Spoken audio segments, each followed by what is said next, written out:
উপহার থাকার কারণে আজকে আমরা আমাদের আকীদাকে সেফ রাখতে পারছি।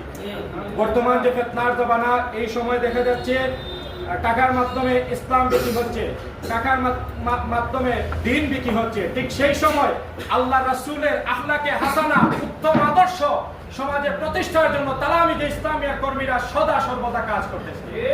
যে সময় ছাত্ররা অস্ত্র হাতে নিয়ে রাস্তায় বের হচ্ছে, যে সময় ছাত্ররা পদের লোভে একজন অন্যজনকে খুন করতেছে, ঠিক সেই সময় তালামিদে ইসলামিয়ার কর্মীরা সাহাবায়ে কেরাম আল্লাহ রাসূলের মহব্বত বুকের মধ্যে নিয়ে সমাজের মধ্যে ইসলাম প্রতিষ্ঠা করে যাচ্ছে। ঠিক কিনা বলো? ঠিক। সুপ্রিয় সুধী, তালামিদে ইসলামিয়ার অনেক ইতিহাস রয়েছে। বিশেষ করে ফেঞ্চগঞ্জ উপজেলায় আপনারা দেখেছেন গত যে 24-এর আন্দোলন গিয়েছে, সেই আন্দোলনে তালামিদে ইসলামিয়ার কর্মীরা যে ভূমিকা রেখেছে, সেই ভূমিকা হয়তো বা অন্য কোনো সংগঠন রাখতে পারে নাই।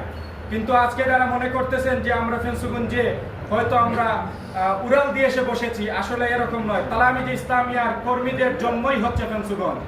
অর্থাৎ ফেঞ্চগঞ্জ যারা তালামিজ করতেছে তারা বেশি আসে নাই। তালামিদে ইসলামিয়ার কর্মীদের নিয়ে কথা বলতে হলে বুঝতে হবে তাদের ইতিহাস আছে। তালামিদে ইসলামিয়ার কর্মীরা ইতিহাস নিয়ে বসে আছে। বিশেষ করে 2023 সালে যখন আমাদের ছোট্ট ছোট্ট সন্তানদেরকে নাস্তিক বানানোর পয়তারা চলে, তখন কিন্তু সব সংগঠন, সব দল বসেছিল সরকারকে ভয় পেয়ে। তখন আমাদের রাহবার আল্লামা ছোটো সাহেব কিবলা ফুলতলি ঝাঁপিয়ে পড়েছিলেন সেই আন্দোলনে। ঠিক কিনা?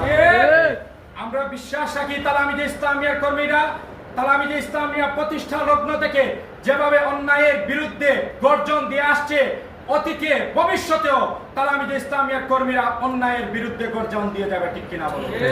24-এর আন্দোলনে তালামিদে ইসলামিয়ার কর্মীরা ছিল আগামীতে যদি দেশ রক্ষায়, ইসলাম রক্ষায়, আল্লাহ নবীর আখলাকে হাসানা, উত্তম আদর্শ সমাজে প্রতিষ্ঠার লগ্নে যদি আন্দোলন হয়, সর্বপ্রথম সারিতে তালামিদে ইসলামিয়ার কর্মীদের পাবেন।